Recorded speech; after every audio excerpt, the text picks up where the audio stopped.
மால்புவா செய்ய போகிறோங்க. இந்த மால்புவா எப்படி செய்யலாம், இது ஒரு பெங்காலி ஸ்வீட்டு.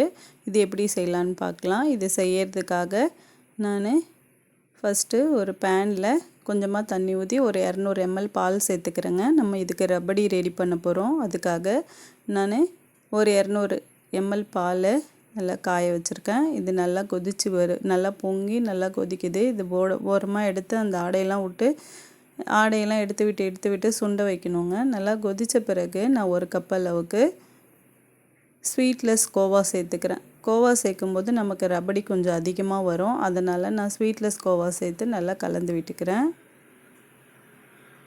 நல்லா கலந்துட்டு இது நல்லா திக்காகும். அது வரைக்கும் நம்ம கைவிடாமல் கலந்து விட்டுக்கிட்டே இருக்கலாம். இந்த கோவாலாம் நல்லா கரையணும். கரைஞ்சிட்டு நல்லா கலந்து விட்டுக்கலாம்.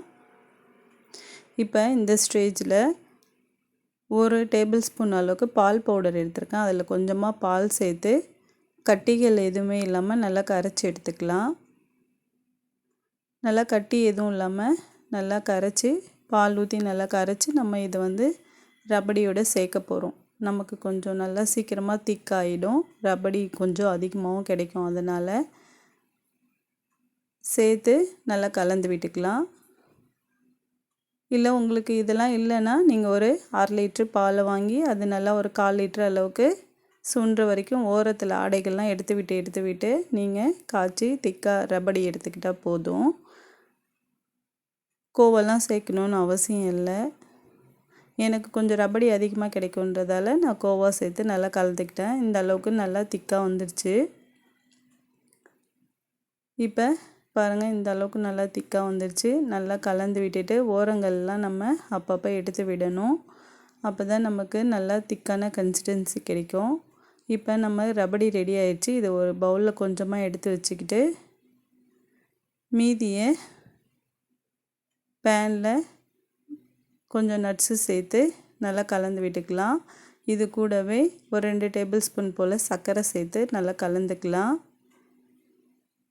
ஃப்ளேவருக்காக ஏலக்காய் தூள் 1/4 டீஸ்பூன் அளவுக்கு சேர்த்துக்கலாம்.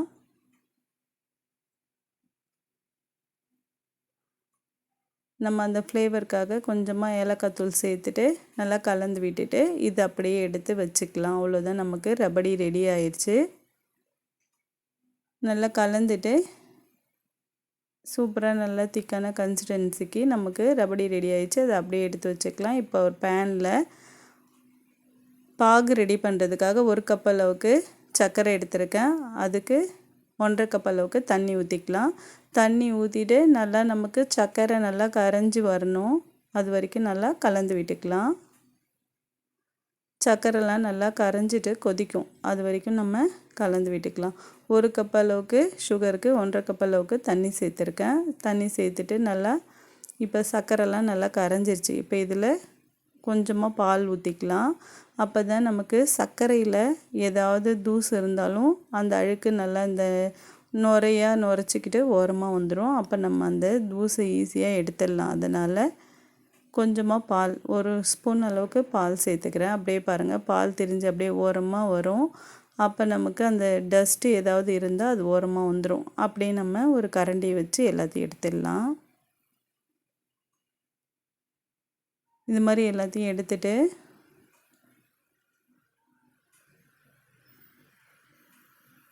அப்படியே அந்த ஓரங்களில் நிற்கும்.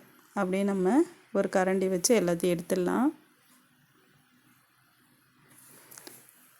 இப்போ ஓரளவுக்கு எல்லாத்தையும் எடுத்தாச்சு. இப்போ இதில் ஒரு 1/4 டீஸ்பூன் அளவுக்கு ஏலக்காய் தூள் சேர்த்துக்கலாம். கூடவே ஒரு பிஞ்ச் அளவுக்கு ஒரு 10 இதழ் போல் குங்குமப்பூ சேர்த்துக்கலாம். இது ஆப்ஷனல் தான். ஃப்ளேவர் நல்லாயிருக்கும். நல்லா ஒரு வாசனையாக அந்த குங்குமப்பூடைய ஃப்ளேவர் இருக்கும். அதனால் சேர்த்துக்கிறேன்.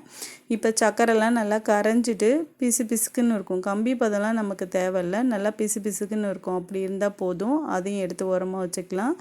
இப்போ ஒரு பவுலில் கொஞ்சமாக ரபடி எடுத்து வச்சோம்ல, அதை சேர்த்துக்கலாம். சேர்த்துட்டு ஒரு 1/4 கப் அளவுக்கு மைதா மாவு சேர்த்து நல்லா கலந்து விட்டுக்கலாம். நமக்கு எந்த அளவுக்கு தேவையோ அதுக்கேற்ற மாதிரி நம்ம சேர்த்துக்கலாம். இதில் ஒரு 2 ஸ்பூன் போல் ரவை சேர்த்து நல்லா கலந்துக்கலாம். 1/4 கப் அளவுக்கு மைதா மாவு எடுத்திருக்கேன். ஒரு 2 டேபிள் ஸ்பூன் அளவுக்கு ரவை எடுத்து கலந்துட்டு இதில் ஒரு 2 ஸ்பூன் அளவுக்கு சர்க்கரை சேர்க்கலாம். அந்த மாவு எம்டியாக இல்லாமல் கொஞ்சம் ஸ்வீட்டாக இருக்கும். அதனால் 2 ஸ்பூன் அளவுக்கு சர்க்கரை, ஒரு பிஞ்ச் அளவுக்கு உப்பு சேர்த்து நல்லா கலந்துக்கலாம். இப்போ இதில் கொஞ்சமாக பால் ஊற்றி கட்டிகள் எதுவுமே இல்லாமல் நம்ம நல்லா கலந்துக்கலாம். இப்போ நம்ம பால் சேர்த்து ஒரு இட்லி மாவு கன்சிஸ்டன்சிக்கு, ரொம்ப தண்ணியாகவும் இருக்கக்கூடாது, ரொம்ப கெட்டியாகவும் இருக்கக்கூடாது, ஒரு தோசை மாவு ஊற்றுற கன்சிஸ்டன்சிக்கு இதை நம்ம நல்லா கரைச்சி எடுத்துக்கலாம். இது மாதிரி ஒரு விஸ்க் வச்சுக்கிட்டா இதில் கட்டிகள் எதுவுமே இருக்காது. அதனால் விஸ்க் வச்சு நான் நல்லா கலந்து விட்டுக்கிறேன். நம்ம எல்லாமே சேர்த்துருக்கோம், ரவை, மைதா எல்லாமே கட்டிகள் எதுவுமே இல்லாமல் நல்லா கலந்து வரணும். அதுக்காக விஸ்க் வச்சு நல்லா இது மாதிரி அடித்து விட்டுக்கலாம். இது மாதிரி கலக்கும்போது நமக்கு கட்டிகள் எதுவுமே இல்லாமல் சூப்பராக கிடைக்குங்க. அதனால தான். இப்போ ஓரளவுக்கு நல்லா மாவு கலந்தாச்சு. இந்த அளவுக்கு இந்த கன்சிஸ்டன்சிக்கு கொஞ்சம் தண்ணியாக இருக்கணும். இது கொஞ்சம் நேரம் ஊறட்டும். ஒரு மூடி போட்டு கொஞ்சம் ஊறட்டும். அதுக்குள்ளே ஒரு பேனில் எண்ணெய் ஊற்றி நம்ம மால்பூவை பொரிக்கிறதுக்கு எண்ணெய் ஊற்றி நல்லா எண்ணெய் காயுது. இப்போ நல்லா ஒரு அரை மணி நேரத்துக்கு மேலே மாவு நல்லா ஊறிடுச்சு. இப்போ இதை ஒரு கரண்டியை பாருங்கள், இந்த கன்சிஸ்டன்சியில் இருக்கணும், தோசை மாவு மாதிரி கன்சிஸ்டன்சியில் இருக்கணும். இப்போ இதை எடுத்து அப்படியே எண்ணெயில் அப்படியே ஊற்றிக்கலாம். ஒரே இடத்துலையே ஊற்றணும். இப்போ இது ஊற்றிட்ட பிறகு உடனே திருப்பக்கூடாது, அதுவே மேலே எழும்பி வரும். அந்த ஸ்டேஜில் நம்ம இதை திருப்பிக்கலாம்.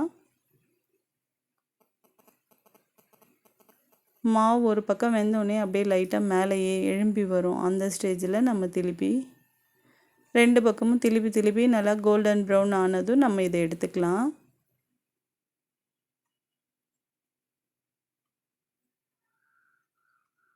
ரெண்டு பக்கமும் நல்லா கோல்டன் ப்ரௌன் ஆகிற வரைக்கும் 2 பக்கம் திருப்பி போட்டு எடுத்து இது மாதிரி ஒரு வடிகட்டியில் வச்சு நல்லா எண்ணெய் ஏதாவது இல்லைன்னா பிழிஞ்சு எடுத்துக்கலாம்.